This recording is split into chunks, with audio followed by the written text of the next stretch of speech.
Hey guys, it's me again, Pete, your host of the one and the only Sorta Sophisticated. I think it's the one and only. I don't know. Did we even check that? We should probably check that. Okay, it is. We did our market research. We did? Yeah. We did enough of it. Dude, I also got a DBA on that ish. That's it's why filed we with the Secretary rebranded of from State. Sort it's of fine. to Sort right? Whatever. How you doing today? Good. I just got off a plane. You did what? I did. And you just buzzed right in the studio? Sure did. Just for you. We are so cool. Just for you. We're like podcast hosts, jet setting. Well, you're jet setting. I'm not jet setting. I'm doing no such thing. I do jet set a lot. I'm driving over here like I do every Wednesday. Where were you? We went to Napa for the first time. For the first time? For the first time we went to Napa Valley. Sorry, for the first time this year? No, like ever. I've never been to Napa. No, that's not true. I have Absolutely seen you true. drink a gazillion bottles of wine. That is true. In Northern California. No. Yes. No. Okay, where do you normally go? Paso. Central. Oh, Central. yeah. Okay, got it. Yeah, so this is our first time in Napa. Oh my God, let's go to Napa. And it was a different experience. Like everything better, is like better or like just different? I mean, different and different. and better probably. I mean, okay. People always talk about Napa. They don't talk about Paso nearly as much as Napa. That's true. And the place that we went, phenomenal. We were very lucky to have gone to the places that we went to. Phenomenal. Should that be our word of the day, or does everybody know phenomenal? Probably. Okay, fine. All right, sorry, go ahead. But we had hopes of going to French Laundry. And what is French Laundry? You don't know what French Laundry is? No. The French Laundry? You don't remember Gavin Newsom during COVID went to this dinner, right? No mask, all the things. And did you go there? Yeah, so I had issue. Like, okay, so, I mean, this is not a political podcast, but he is not my favorite human, more so because they're trying to push through AB 84, which is trying to kill charter funds for homeschool families. This the whole is so thing. much stuff. I'm a little passionate about that, obviously. He's also telling Donald Trump to arrest him right now. Arrest me. I'm ready. But leave all the Angelinos alone. All right. I've also noticed that like every time he's on television or like on TikTok or anything, it looks like he's crying all the time. His eyes are always very watery. What is that? It's true. I don't know. Is that like a thing? Does he do it on purpose? Maybe he puts eye drops in before he starts talking. Okay, I think it's BS. Continue your story. So anyway, so he was at French Laundry. We were maybe going to go to French Laundry. We didn't make it there. We did, however, make it to Opus One, which is yes. Opus One. Okay, I've heard of Opus One. That's good. Okay, I had not. Okay, yeah. Okay, so I mean, exquisite winery. Yeah. Like everything about it is just over the top. Yeah. Anyways, the current executive chef at Opus One was the executive chef at French Laundry. Okay, got it. And put together like a little. We have a little palette. We have a little tie there. Yeah, a little palette tasting to go. Let me with. guess, you met him and hung out with him, and now he's your best friend. I didn't. But I did taste the food, and I was like, if this is what French Laundry is, I don't think I need to spend $500. Really? Like, it was just like, okay. I mean, and I get it. I get why they have 3 Michelin stars. I understand. And it was all very tasty, but it was just like so much fluff in your mouth. Like you just didn't know. I don't know. Herein lies the problem. Do you want to know a little fun fact about Peter Belinsky? Okay. I had no idea that the Michelin stars came from the actual Michelin company. Guide, yes. Like the Michelin Guide, like the tire guide. Yeah. We should actually do an episode on the Michelin Guide because I would have bet you anything that they weren't connected. And they totally were connected. But isn't it brilliant, though? Because every time they would say a Michelin star, and I'm like, the big marshmallow guy? Right, I'm like, what does this have anything to do with that? Right, okay, whatever. It's brilliant. But we should do that, a Michelin Guide, and we can talk about the ones that I have been to, not French Laundry, or we can take a trip there and then go. Any. Oh, my God. Really? Well, because Gabby and I never, we went to cool restaurants, but, we weren't specifically looking for, Michelin star restaurants. Well, so the answer is I don't know. Well, if we go to Paso, okay, fine, we're going to Paso. I will take you to a Michelin 1 star. One has 2 stars, which is kind of weird because I'll do now 2 stars. You get an extra star if you're organic and grow your own veggies and stuff like that. I'm in. That's worth a star. Okay, let's go. I'm in. Okay. Can we start? Absolutely. Can we kick this thing off now? We can. All right. What we're talking about? You're rubbing elbows with Gavin What's on Newsom the agenda? Up at Dirty Laundry, and I'm trying to kick off a podcast episode here. Actually, kind of apropos because you were in Napa. Yes. You're drinking wine. Yes. And today we are talking about toasting. Oh. Toasting. The it's official. Like cheersing? Yes, cheersing. Okay. Like the official episode, right? Cheers to you, the sophisticated science of toasting. Huh. There's a science to it. There's a total science behind it. Oh, man. Yeah. Wait, but is this more like just cheers? No, we're exploring great toast, like how to do it. Like to give a speech toast. Yes. Oh. To give a speech. Well, so you're saying I need this for the wedding? in August. We need this we need this because we need to be cultured and curious, because people need to know how to toast, because at some point in everyone's life. It's true. Everyone like has a toast. everyone's going to have to be called upon to toast, and we need to be ready, people. And you got to do it with some confidence. Or even if you're not called upon, now will be your like moment. Right? Next time you have a glass and you're with your friends, you'll be like, I can toast now, bitches. You can pull it off. Exactly. Right? Without like killing the whole vibe of the room or looking like a I'm excited because I didn't know that there were actually rules to toasting. Well, there's not rules. Like the whole or idea. Science. So to guide people today, we're going to give them the do's and the don'ts. Right? Because okay, do you remember our episode? I think it was last week's episode where I was talking about the dude who toasted his niece and said to the valedictorian or whatever. And I had to sit through like a million shitty toasts. So then I was like, so I went home and I'm like, I got to do something on toasting. You got to make people cultured and curious. Because I would argue 9 out of 10 toasts are terrible. Yeah. Right. So we're going to help people like keep it like stay organized. All right. Yeah. I love it because I am going to become cultured and curious in this quick moment. Because like sometimes I think people freak out when they're about to give a toast, because really these are like little mini performances, right? They're totally. Little acts of being in the spotlight and everyone's staring at you. And unless you're like cultured and know what you're doing, bingo, you're probably you're shit out of luck. Yeah. So here we go. Welcome to Sorta Sophisticated. Saving one person people. at a time. Let's go. Right? One toast at a time. All right. So before we like jump into the sciencey stuff of it, on the general, it's not that sciencey. It's sort of sciencey. Well, like top layer then. What makes a good toast? Should we TM that? Okay, I'm going to answer what makes a good toast. Okay. I promise. And we're TM top layer? Well, I want to TM sort of sciencey. Oh. Right? So, I just like alliteration. Okay, what makes a good toast is timing. Timing. Like don't go too long? Yes, and like knowing how to read a room, knowing when to start the toast. Like you can't be awkward about the whole thing. It can't be like premeditated, right? Like you got to go with the flow and the vibe of the situation and know when to start it, when to finish it, not to make it all about yourself. Like all these things are super important. And let's cut the crap. The more you know about like how to toast, it's like a respectful thing. Right? Whether it's in America, whether it's in another country, it doesn't really matter. It just shows that you know enough to be like respectful of the culture you're around and in. Oh, that's it. So blah. That is a good. I have another question. Of course you do. So is every culture toasting different? They do. Oh. I didn't get that sophisticated. I have a fun fact like at the end. Like we do a quick tour around the world of some cultures. But yes. But they all have different ways. This is all going to be America, people. This is America. Fair. Right? Fair. Yeah. I like it. Because I only know when to start a toast when I'm asked to do one at a wedding. Other than that, how many have you done? Okay, very sad. The very first toast I ever had to do, I didn't know that as a maid of honor, I had to give a speech. No one told me this. I was really young. Oh my God, this is great. Still in college. I literally get up there. I'm so scared because I don't know what I'm going to say. And I just start crying. And they're like, oh my gosh, she's so touched because her friend's getting married. And I was like, no, that's not the case. And Trent told me as we were sitting down for the reception, so do you have your speech? I'm like, what speech? And he was like, you have to get up and give a speech. I'm like, what are you talking about? It's like, you have to talk in a microphone oh my God. and give a speech. And that literally is what happened. It's just I just started crying. But it was authentic. It was very authentic. Right. I stumbled all the way through it. So, everyone thought it was great. How about everyone this? Thought it was great, right. But thank you. A spoiler alert. It was great because it was authentic. And if you remember anything from this episode, be authentic. Oh, okay. Period. Be yourself. Just be authentic. Okay. And it's going to be awesome. All right. Word of the day? I guess. Are we ready for it? Yeah. All right, let's go. Our word of the day today is, you're going to love this one, pulchritude. Pulchritude. Pulchritude. Why don't you do your like weird. Poultry? Here we go. Yes, I love it. I love when you do that. I don't know how you spell it, but like, is it pulchritude? Poultry? Like poultry? P-O-L? How about this? P-U-L-C-H-R-I-T-U-D-E. Pulchritude. Like to mulch? Like poultry and attitude. No, Pulchritude. It's like pulch and mulch. Yes. Mulch. Mulch. Yeah, no, that's it. You got it. Nailed it. That's what it is. No, it's not. Not at all. With a bunch of attitude. Okay, you ready? You want to know what it means? Yes. It means beauty.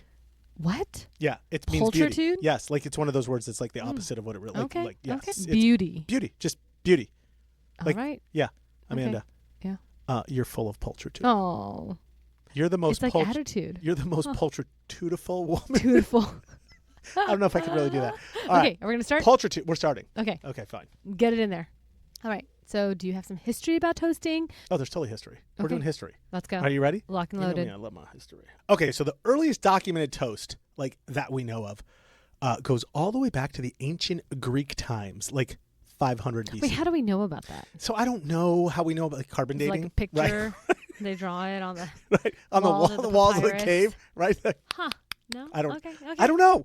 These are very good questions, and we are I'm not just curious. nearly No, sophisticated we are not. enough We are to not. answer but these. Okay. sometime 500 BC or so is what you said. Just go. Okay, Can you okay. just go with it, Go please? with the flow. Don't I- question. Listen, I get some facts down. I put them on bullet points, and we're supposed to talk about this Okay, stuff. listen. Don't the get me only- off track. The only reason I asked is because when we were driving up to Los Olivos a couple Yeah. weekends ago, Yeah. there's Wait, like that's Paso Robles, not Napa Valley. that's close to yeah.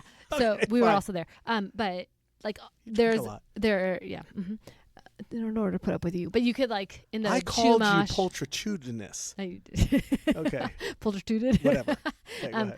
But you can pull off and like in the Chumash Valley, Yes. you can actually see where they would write In Santa Barbara.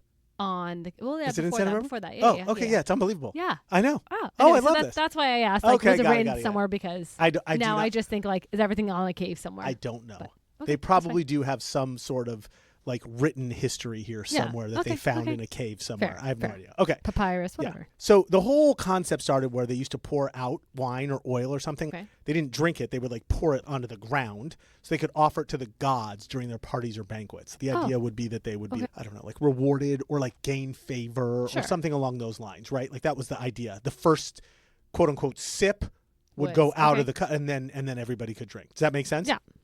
Yeah, okay. And that was really because of who was the god? The Greek, it was Greek god. Dionysus. Okay. Dionysus? I don't know if I said it Dionysus? right. Dionysus, whatever. I say Uh-huh. Dionysus. A lot of people say Dionysus. Yes. Because everybody loved. Dionysus, Why the wouldn't, god of wine. why wouldn't you? Come right? on. Like, let's go. Okay, then the Romans come along, and like we always talk about, what do the Romans do? They make everything bigger and better than Greece did. So they just steal everything from the Greeks. Oh, They don't really like come up with anything original, unique. Thank you very Okay, much. okay. Right. And that's how they do it. So Okay. they made toasting sort of political and social and more for like earth, not for goddesses and gods Oh, okay, and more stuff like that. people oriented Yeah, than God oriented. So they started okay. toasting emperors and like the health of the guests. Okay. Propino tibi, they would say when they raised the chalice or glass or whatever they drank Okay. out of back then. Like, Meaning? I drink to you. Oh, Propino tibi. Okay, Right. okay. Okay. Yeah. And actually, it was some serious shit back then because like Roman wine wasn't really super preserved. I looked this all up. like this, fermented or what? Yeah, it had like lead or mold and shit, Oh. like in like the Oh, I guess yeah. They yeah. didn't like disinfect it like we right. do now. Yeah. So sometimes spices were added or bits of toasted bread, so it would improve the flavor Huh. or Okay. mask like all the So you toxic don't taste the poison mold. shit. Okay. Yes, absolutely. And that's where the phrase "to your health" came from. It which we actually still, meant yes. to your. So they used toasted bread. Are you with me? Yes. And then it meant to your health in case you were about to get, I don't know, diarrhea or die. But is that also why we call it a toast? Because you just have toasted bread in your wine. Okay, this is a good question. Yes, What actually? if that's where it came from. But No. it took a little while. But yes, that's where it came from. Yes. What? So it didn't start. Yes. Is it to take your toast out? It's as a reminder it of, came like- from the bread. Huh, Yes, okay, that's exactly okay. right. But it didn't. That didn't catch on to like the 17th century. So we're fast Oh, forwarding. okay. Well, I mean, I'm sure they didn't Yes. say toast. They in didn't say Greek. toast, but then in So. England, here we are, like, I don't know, Okay. the 1600s, and it came from dunking a piece of spiced or charred bread into the wine. And it wasn't like they had mold or metal or shit in there Oh, okay, anymore okay. at all. A different tradition Yes, brought but it would- amongst the toast. The different tradition was to soak up the acidity and the sediment at the bottom of, what do you call it, like a cask? Oh, Is it a okay. cask? I think it's a cask, Okay. right? Yeah. And that became sort of the last edible garnish that you could, you know how you finish your soup with a piece of bread Yeah, sometimes? yeah. Same exact concept, right? So then over time, the person being honored with that like last drink, the last person that had that, like they became known became known as the toast, the person, Huh. because they were the last person to like get the wine that they Okay. dipped the bread. Yeah. Huh. And by the end of, I guess, the 1600s, the word toast meant both the person being honored and the actual act of toasting or like raising Putting the it in. glass to your health. That's kind of weird. I know it is. Yeah. The person was the toast, The person was the toast. Yeah. not the goat, just Yeah. the toast. No, the goat, the toast, everything, right? Then shit gets weird, right? Because then we go to the Renaissance and everything Uh-oh. got weird in the Renaissance. Cause, What happened in the Renaissance? everything took a dark turn. Well, it in is the Renaissance. I mean- right. Let's go. So toasting turned into a way to poison people. Yeah. What? Like, well, people you wanted to kill. That's how it worked, especially like you slip on a little roofie? Like what do you mean? Well, put poison in like the wine, right? This is for like with nobles. The toast? Yes. This is like nobles and royals. This isn't like what do you commoners? Common folk. Okay, I don't even know what you called them. The peasants? Whatever. Right. Yeah, so it was kind of like a big deal, right? So let's say like two, okay, guys, first of all, I'm not sophisticated enough to know this, but like two houses back then maybe were like at odds with each other. Yeah. So like they would obviously have banquets and hang out together and party. And someone who suspected they were going to be poisoned, right? A lot of times they would literally put poison in the wine. Wouldn't they just like have someone else drink it? Right. So do you know how like you know how we clink glasses to toast? Yeah. This is where this came from. So the idea is someone who thought they were going to be poisoned would clink the glass harder so the wine would mix or the alcohol would over. like literally clink it like hard AF. Not like we do, like a little clink. Yeah. It would spill over and drops would spill in. So that way if they saw their opponent, so to speak, drink, they knew that it wasn't fine. They weren't poisoned. Oh, yes. It was like super weird, like shit. That's kind of brilliant. That was going on down there. Kind of brilliant. But so, right. I did hear somewhere you're not actually supposed to like clink glasses. Like it's rude. Is that true? So probably in certain cultures. Oh. No, you totally can in America. Okay. Yeah. Because it goes all the way back to this tradition in England. Yeah. And let's be honest, some of these European people that came over, brought it over with them. So the whole idea of toasting, which sounds counterintuitive, became a symbol of trust. Born from poison became a symbol of trust. And so that's why you like toast your friends. Interesting. Right? I feel like a new tradition should be like if you have two drinks as a like college girl. Yeah. Would be like to just pour a little bit in your male friend's drink. Amen. Just to make sure. Right. Oh my God. I think I'm going to tell Ruth to start doing that. You should. She's going to college soon, and I'm freaking out just a little bit. Dunk a little in. Yeah. All right. So we finished the history part, but how about today? Like, I feel like when we cheers and we clink, it's not the same as what those different traditions are. No. So is there like a modern cheers? It's totally modern. It's totally modern. Yeah, no. So now it's like just a sign of good breeding or cultured society. Like, so people now rehearse in advance. A lot of time quotes from famous poets, famous authors. Okay. We add like moral ideals or sentiments that resonate with people. And today we sort of do it like super ceremonial, right? Weddings, like big events, and then we do it at home, like when we're with family and friends. So sort of now just grew up into the whole kind of idea of toasting to your health, toasting to people, toasting to the tradition, that whole thing. Good time. Yes, absolutely. Yeah. Well, I do love it either way because really it just marks a moment to honor someone, and I think it kind of also makes everyone feel included, right? Like, and also that you're not drinking alone. Maybe that's just my thing. Man, right? Okay, so I have a question. Yes, talk to me. Well, it's not really a question. It's more like can we do something? Can we do what? Because you just did history. Yes. Right? We talked about like modern. But are there historical toasts that like I should know about? Because I don't know if I've like ever heard of like a toast that was so great that people reference it. So I looked this up. Yeah and no. Like there are excellent and awesome orators who were good at like who were good at who happen to give toasts. There's not like if you look up like super famous toasts, you're probably not going to find too many. But if you look up like super famous orators that know how to give a toast, you're going to get them.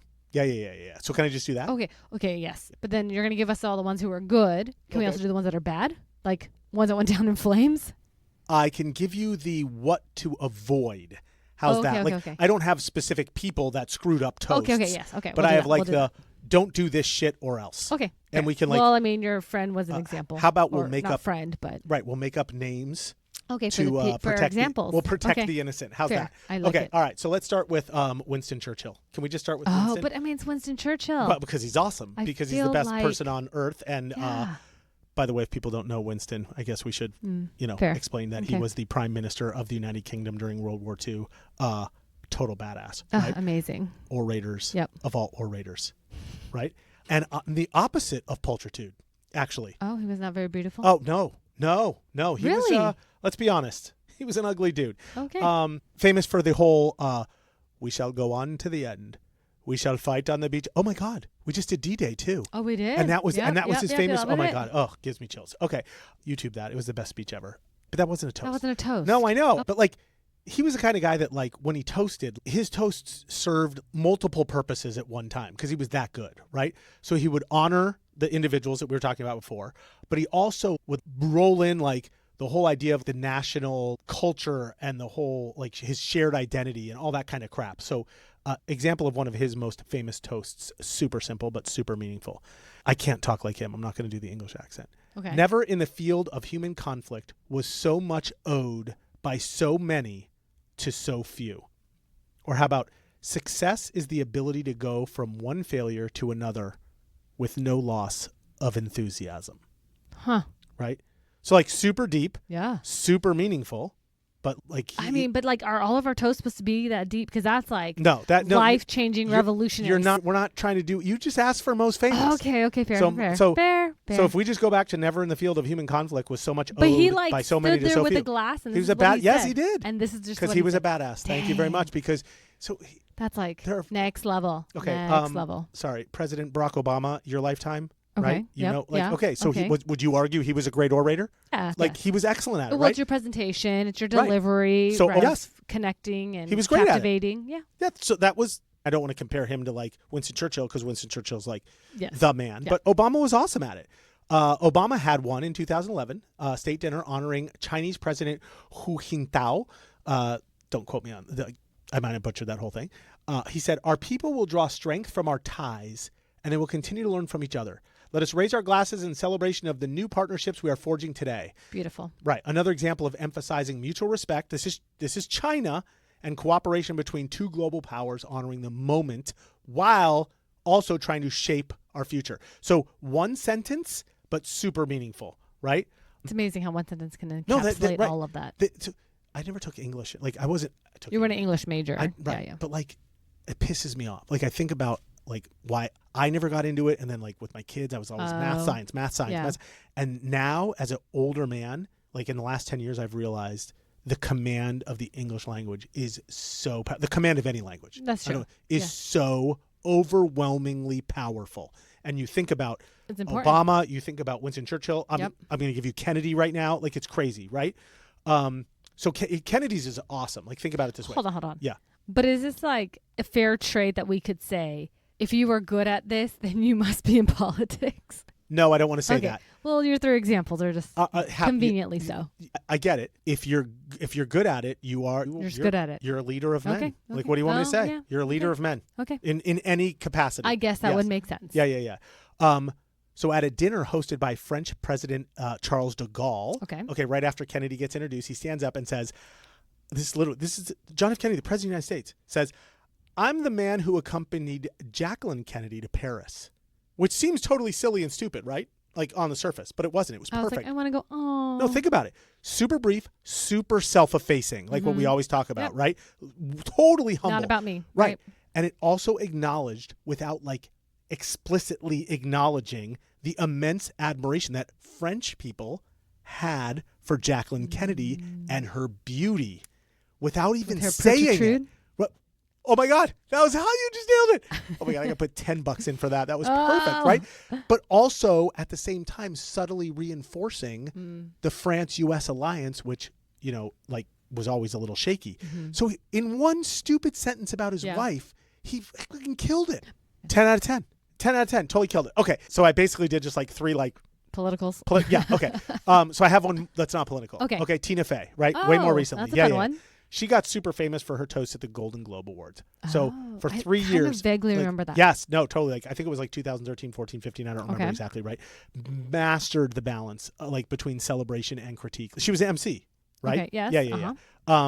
And, like, totally figured out how to, like, spotlight the weirdness of the whole celebrity culture and, like, how we deal with all of that. Like, just excellent. She balanced tone and, like, timing and, like, reading the room, like, better than anybody in the world. My idol. Okay, but what was her toast? Okay, so one of her best toasts, right? I don't, best lines. Oh, okay, I don't know, lines. best line, right? Because she's at the Golden section Globe. of it. I'm calling it a toast, but you get the idea. Meryl Streep is not here tonight. She has the flu, and I hear she's amazing at it. But you like it because it's funny. No, but this is my point. She knew how to, like, bring everything together, right? Like, that wasn't just about being funny. That was about Meryl Streep being awesome. That was about us celebrating the celebrity culture a little too much. And, like, recognizing we rely on it and we shouldn't. It's like super awesome the way that good people know how to do this. She is good. I know, right? She would be a good public speaker, I feel like. Okay, you want a few honorable mentions before we move on? Absolutely. Okay, White House dinner. I'm back to presidents. FDR. Dun, dun, dun. Here's to politics, the art of looking for trouble, finding it everywhere, diagnosing it incorrectly, and applying the wrong remedies. Why is that so true? Right, but so much truth. Again, super humble. Like this guy Yeah, was just 16 years recognizing at our it. right. Okay, That's okay. and oh my God, yes. Okay, and then of course I have to end one with Irish toast because by far the best. And I have no idea who it's attributed to because most Irish toasts are anonymous. Okay. People who are writing them are drunk. Okay. May those who love us, and those who don't love us, may God turn their hearts. And if He doesn't turn their hearts, may He turn their ankles. So we'll know them by their limping. That's amazing. Right. Well, that was so well done. Thanks so much for pulling that all together. Because I'm not going to lie, I actually didn't know any of those toasts. So here we are. I don't know lots of things, as we already know. But can we go to the other part? Because I feel like that part's going to like help me. The bad part? Yeah. But the crappy toast part? Yeah. Not like the toasts that were crappy, but what not to do. So I'm like not an idiot when I'm standing in front of people trying to give a toast because you're better than you think. Chill out. You're totally fine. But the worst part is what? Is that people only seem to remember the bad toasts. So I don't want that to be me. All right, here we go. Are you ready? Everybody loves their train wrecks. What are you talking about? Bad toasts make way better stories than good toasts. Okay, right? Yes, they do. This is true, but I don't want to be the bad one. All right, fine. I want to be the memorable one. I got some we'll go over and PSA. All names and dates have been changed to protect the integrity of okay, said you're giving me like individuals. examples. Yes, we're okay, going to do that, okay. right? Because I want so I can learn from others' mistakes. Yeah, these are my friends, and I want Okay. them to keep listening to my podcast. Fair. So like, Go. I can't actually call them out right Go. now because it would Rock be like it. really weird. Okay, first one we're going to call it Big Ego Best Man Guy. Right? You were talking about being the maid of honor. Yeah, our best man was real. His was real good. They're normally really rough. Oh. Yeah, they normally think they're really funny, and most people aren't very funny. That's true. They just think That's they're funny. true. Right. They ain't got the delivery. Yeah, and so like they turn their best man speech into like a roast. And roasts are hard AF. Like, don't try it. Let professionals handle it, like Nikki Glaser. Okay, seriously. Tom Brady, Nikki Glaser. You remember that? Oh, yeah. That was a good one. Yeah, okay. It was excellent. Okay. Well most done. of the time, Amanda, they'll start off fine. But then they turn and they go into like all these super long-winded stories about growing up together and all the bullshit nobody cares about except a few guys in the audience. Like, it's way too many inside jokes. Everybody else pretends to laugh along. So, like, the best man's ego isn't bruised. It's super weird. Just don't do it. Like, don't be that guy. You with me so far? I'm with you. Okay, fine. Don't do the best man toast. The drunk toast, right? Ooh, but Right. see. Alcohol and public speaking don't mix. Yeah, but that should just be like common sense. Oh, you would think. But that's when people get, like, so alcohol, like. I guess it does what is make it everyone called? a little braver, right? Right. Liquid Bingo. courage. Yes. So they start toasting and then they go all unfiltered. And the thing with alcohol is your timing is off. Like it totally sucks. You don't understand. You think you're out of control funny. Your jokes suck because you're screwing up the punchline because you're half drunk. Like nobody gets what you're saying. Okay, so no roast, no alcohol. No roast, no alcohol. Okay, so far so good. Okay, then you have the egomaniac executive, like work professional toaster, like at a work meeting. Right. So the whole idea of this one is the boss stands up to give a toast. Okay. Usually about the team or something great that they've accomplished. Together is the key word here. Yeah. Right. But ends up using the mic to start, like, of course, telling jokes about their coworkers or say some stupid shit that makes people uncomfortable in the first place. They usually don't rehearse anything to start with, which they should have because you're in a professional environment. So you're saying like just stick to the point. Especially in a professional environment, you have to totally stick to the point. Okay. And don't worry, because we're going to go through like what to do. You asked sort of what are the. I'm giving you examples of like shitty ones I've heard. I've heard the bad best man. I've heard the bad drunk toast. I've heard the bad professional at work. And then of course just the random rambler. Oh, but that was me though. That was you, really? I told you my story about my speech. I feel bad for you. I was a rambler. Well, you said you cried, which is kind of good. Yeah, I cried and rambled and was a blubbery mess. Right. Yeah. The problem is when you don't prep. Right. Check. You start You start going down rabbit holes, and then the toast loses like a gazillion amounts of energy very fast. Yeah, it loses the point. And the problem is everybody's so polite. They are. Oh God, but it's like been there, done that. And so what happens is they leave these environments, and then they go get on podcasts and tell stories about how bad they are. Yep. Well, there So these were my 4 best friends, and hopefully they don't know who they are, and I coded it I don't appropriately. know. I feel maybe number 4 was me, but that's okay. No, because I didn't know you then, so you're safe. Right? Well, now that we've just taken this terrifying trip through toast that should have never happened, TM, because that's me right there. I like the terrifying trip through toasts. That was good alliteration. Because you like the yes, tease, yes, that was good. Yeah. Well, I just never want to relive that. So, a great toast is possible, is what I'm kind of gathering from you and what you're laying down. Oh, this is the culmination of the whole podcast. It is. Let's go. All I just heard, you can't make it your stand-up career on a 3rd glass of Chardonnay bullshit. You can't. Like, there is a perfect... There is. It's out there. Recipe? There is. Perhaps? Yeah. Okay. What is the recipe? Well, I ChatGPT'd it because I don't know shit. Course. Are you ready for this? Okay, so I'm going to quote them exactly what ChatGPT said. Okay. A great toast isn't about showing off, venting, or being clever. It's about honoring the moment with clarity, sincerity, people, and just enough personality to connect with everyone in the room. Everyone. It should feel intentional, personal, and well-paced. Something that elevates the occasion without overshadowing it. So you're basically saying have some self-awareness? Have a lot of self-awareness. Oh, here we are. You ready? Here's how it works. Here are the rules. Write them down. Memorize these. First, keep it short. A toast should last no more than 2 minutes. Amanda, 2 minutes. How long was your toast? The one that I blubbered through? Yes. Oh, way too long. Okay. Like well, 10. 2. That's it. Okay. That's 2 not minutes. like that's not etiquette or anything. That's literally attention span That makes science. sense. Remember I said science? There's your So science. sort of sophisticated science. That's it. People do not give a shit about what you say during the toast. They remember how they feel during a toast. Fair. Not what you say during a toast. And once you pass 2 minutes, they're going to remember they were bored. That's all they're going to remember. So keep it short, keep it focused, period. So far, so good? So far, so Okay, good. number 2, be a storyteller. Because storytellers are awesome. You know who we need? We need Alex Kripchuk back on this. Oh, we do. Because he knows how to do this. Right. He's so good. Don't just list accomplishments or compliments. Like, everybody knows. Like, oh my God, she had so much pulchritude. She was so nice. It's right. Trust me. Like, just do one strong, like, meaningful story. Connection. That brings the whole toast to life. Okay. So for a wedding, maybe it's how the couple met. In business, it might be like a moment of professional growth. People connect with moments, not bullet points. So make your toast personable and relatable. Amanda. What? Channel your inner Edgar Allan Poe and be a short storyteller. Oh, I see what you did there. That's it. Right there. But maybe just like no grim and horror. Well, I mean, maybe Maybe a little more. I don't know. Unless it's a good story. Depends on your toast, right? Okay. That one time when I helped her bury a body. Right. I'm just kidding. Oh my God, that would be hysterical. See, but now look how good you are at it. Okay. All right. So keep it under 2 minutes. Storyteller. Number 3, make your toast about who you are toasting. Please, not about you. Everybody makes it about them. This is not time for your whole like origin story, right? Or your own like promotion recently or anything like that. Like, this should be on the people you honor. Right. Yeah. Don't do that. Right. Okay. Use your perspective to reflect on something meaningful about the person, not insert yourself into the center of it. Okay. And then finally, the last one, end the damn toast. Like, actually end the toast.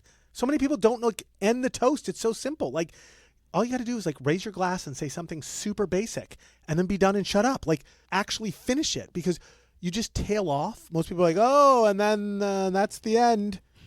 Thanks, they don't say like, cheers. and cheer. Right. They don't do that part. Okay, so you want the cheers part. You're Yes, saying, and like, people get very confused because they don't know how they're it's kind supposed of to like when finish people it. pray. Yeah, they like, and they just kind of go on, Right. and then you're like, and then there's silence. are we done? Yeah. Right. Okay. Yeah, or they just like randomly pass the microphone to the next person. Yeah. Like, are we finished? Yes, totally stupid. Okay, so we got those 4 kind of checklist things that we should do, look out for, blah, blah, blah. But can you give us like solid examples on how to implement these things? Oh, I can't. Well, yeah, but like, I'm not like off the cuff like right now. I'm not coming up with this crap. I got to chat GPT this. Then go chat GPT. All right, I'm chat GPTing it. Fine. Then I'm going to check out what we got. So fill the air while I chat GPT, please. So I don't screw us up. I mean, just side note. What? Like the whole AI thing freaks me out. It's excellent because we can have podcasts I know, now and and we do get this. to learn. I know. Okay. All There's right. good, but All right. I just looked up 4 toasts. This is excellent. Are you ready? I'm ready. Okay. So for weddings. Okay. Weddings are like emotional, right? Obviously highly personal. So our toast needs to reflect the whole concept. We need to focus on like a quick personal connection to the couple, a meaningful or funny story, a compliment that speaks to their relationship, and then like we got to close the shit, right? Okay. Got it. All right. Ready? So something like, ChatGPT. I've known Amanda since college, and even then, she had a way of lighting up every room.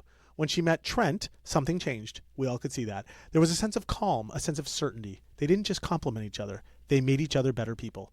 To Amanda and Trent, may your lives together be full of strength, laughter, and just enough challenge to keep you growing. And that's really enough Cheers. for a wedding? Yes, that's absolutely.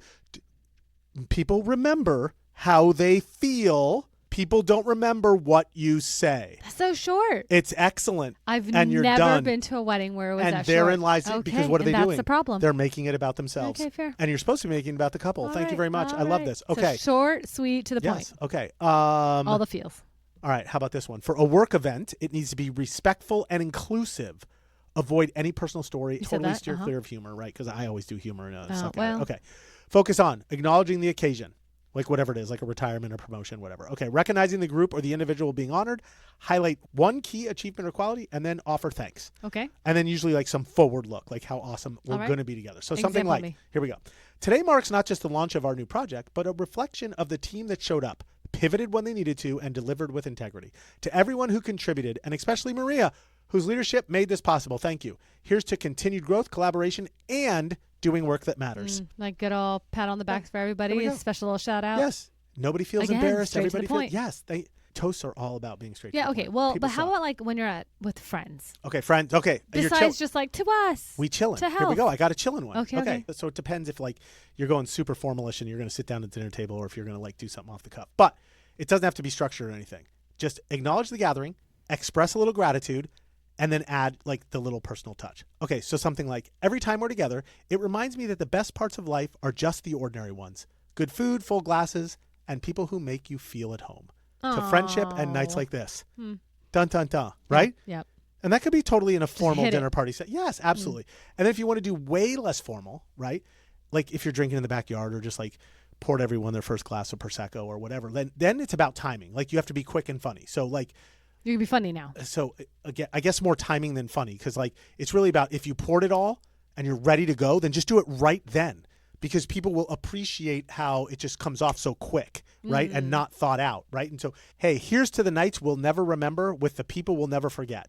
Or maybe to keeping things classy tonight, or at least pretending that we are. So the idea here is like you say it quick, where people aren't prepared or ready for you, and it comes off as like super authentic and fun. And genuine. Right. Yes. Totally genuine. Right. Yeah, absolutely. And people will appreciate it. So it's got to be super short though then. So you got to sort of like, those are the ones I'd memorize. Like I'd have 3 or 4 of them like ready to so go. You would be ready. Yes. I would totally like. Pocket it. Yes. Okay. Yeah. Totally back pocket. And even if you are not the host, if you see the host is struggling, right? And like doesn't know it, then you just do it. Okay. Then you come in and you're like, oh, hey, I'll do that. And like people will be like, oh my God, that was awesome.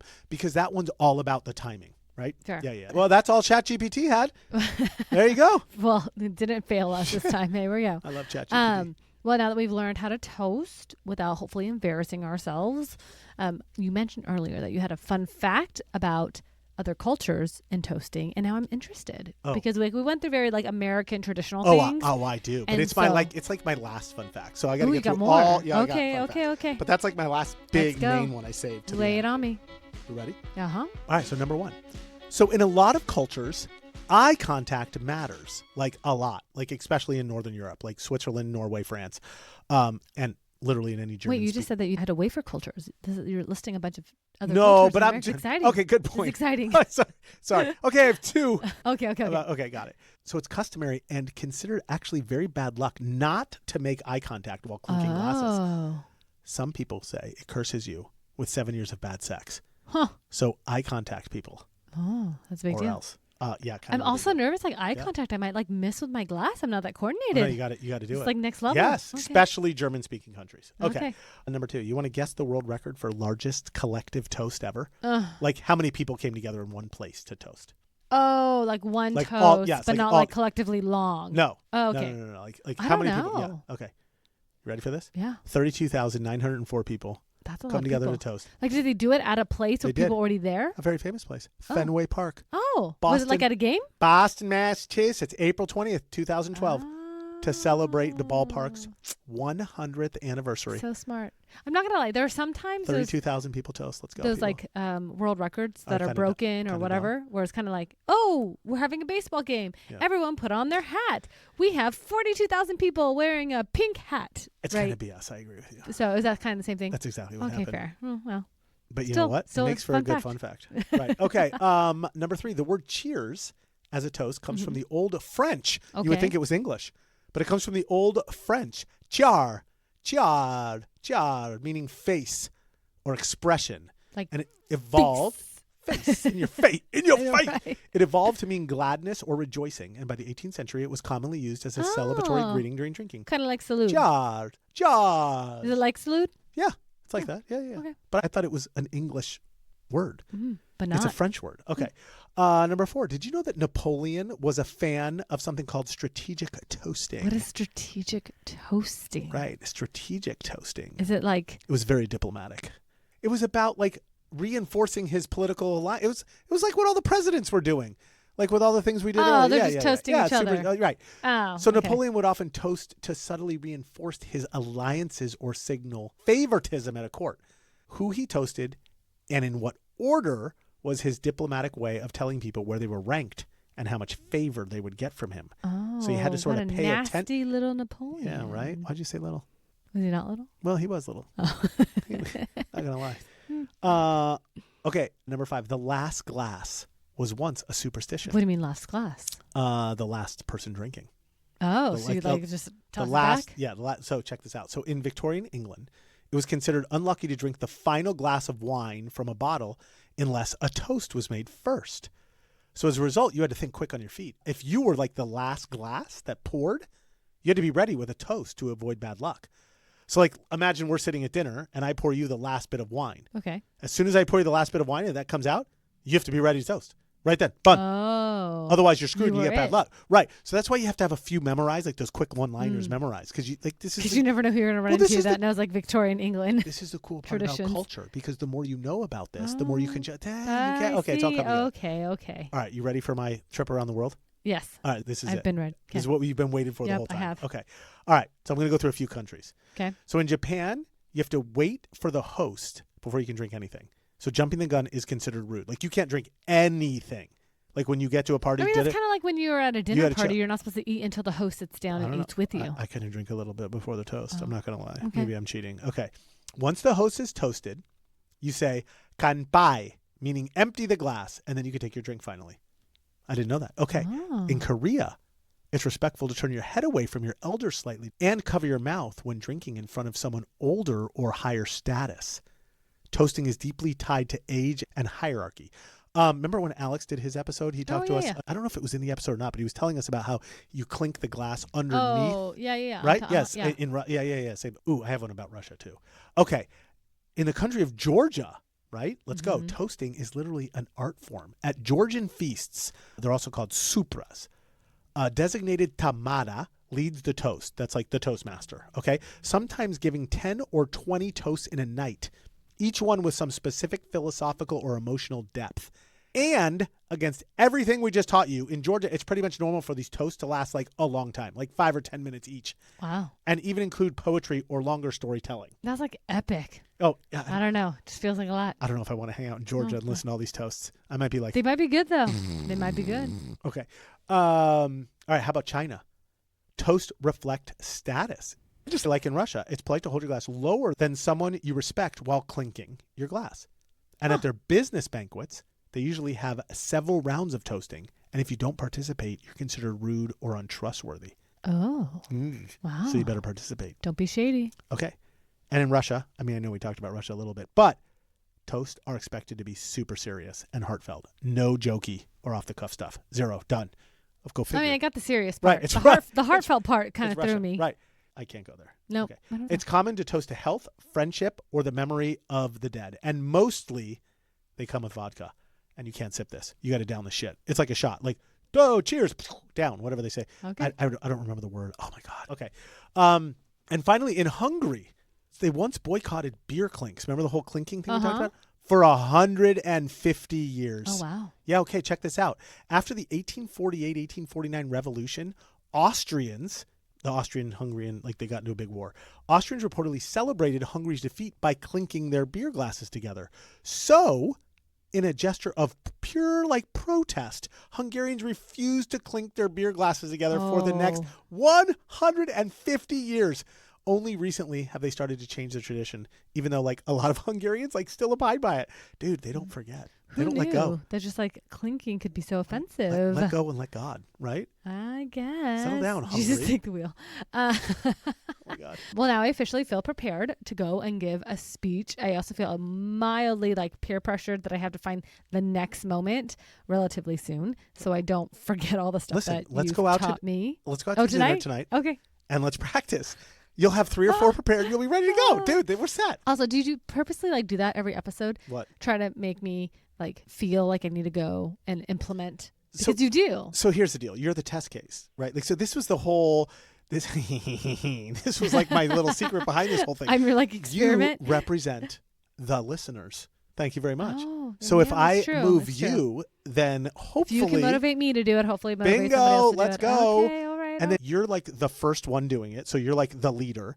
And then hopefully listeners are what you call I feel so manipulated. The first I'm just kidding. Did you really just figure this out after like 60 episodes? This is terrible. It is. Oh but I do. Like I love learning new things and I love implementing it because it doesn't stick unless you implement it, right? No, it doesn't. Absolutely not. Well, talking about implementing stuff, why don't you just give us the quick takeaways? Quick takeaways. You want to do quick takeaways? Yeah. Let's go. But I always do call to action, so I got to do that first. Okay? Can I do a little bit of that? Okay, all right. So besides the obvious, like duh, right? Give a toast at your next get-together, people. Just go for it. One other thing you could do to level up your toasting game, I would argue join Toastmasters, right? Like a lot of people are in Toastmasters. I feel like you should do that. I will go just do a regular toast. I don't want to downplay. You should go to Toastmasters. I don't want to downplay Toastmasters, like because like I do believe it's a thing. Like, awesome and it's a good thing. But I feel like I'm already like good enough. I feel like we should just like challenge accepted, and you should go join it. I probably should. I'm gonna find you the Orange County one. Because I did. Did you ever do Dale Carnegie or what? no? Dale Carnegie. No. So similar but different. Like it's not just about toasting; it's about public speaking and getting comfortable, like in your own skin and everything. I did that too when I was younger, and that was unbelievable. Like 8-week course. Like great. Anyway, shout out to Dale. Miss you, buddy. Okay, that's my call to action. So just do those things. But here's all you need to remember to sort of crack the simple toasting code. Keep it under 2 minutes, right? No one ever complains toasts are too short. Remember that. Number 2, tell one good story, not 10 random things that you think are funny or thoughtful. Yep. One specific moment says short. Way more. Yes. Yeah. Keep it simple, stupid. KASS. Right. Okay. Make it about who you're toasting, not about you. It's a toast, not a TED Talk. Stay focused on the person or event being honored. And then end with actual toast. Always close with like a clear line that signals the moment. To love and laughter, to new beginnings, to new chapters and full glasses, anything. Like just like end it. And finally, cultural awareness counts. Toasting is cultural fluency in action. Knowing how to toast and when is a soft skill that shows you can read a room, honor tradition, and connect meaningfully. That's what makes it sophisticated. Well, sorta. Just kidding. That was good. All right, friends. That is it for this week's episode. If you learned something new, laughed at least once, or now feel vaguely inspired to raise a glass without spiraling into a full-blown anxiety attack like me, then Pete's done his job. And remember, the best toasts aren't performances. They're small acts of gratitude, celebration, and connection. And done well, they will linger quietly and meaningfully for all the right reasons, none of the bad. So if you like this episode, please share it with a friend who needs help with toasting. Just don't tell them why you shared it with them. Let them figure it out on their own. And come on, people. Hit the follow button or subscribe or do anything. Leave us a review. You know what? We need like some new reviews, right? We have some old ones out there. We need like June 2025 reviews. Or like better yet, I have an idea. Toast us at your next get-together. I don't really give a shit what you do. Just get the word out. That sort of sophisticated is awesome. Well, until next time, stay curious, stay kind. And if you can't think of the perfect toast, just say something heartfelt and don't overthink it, please.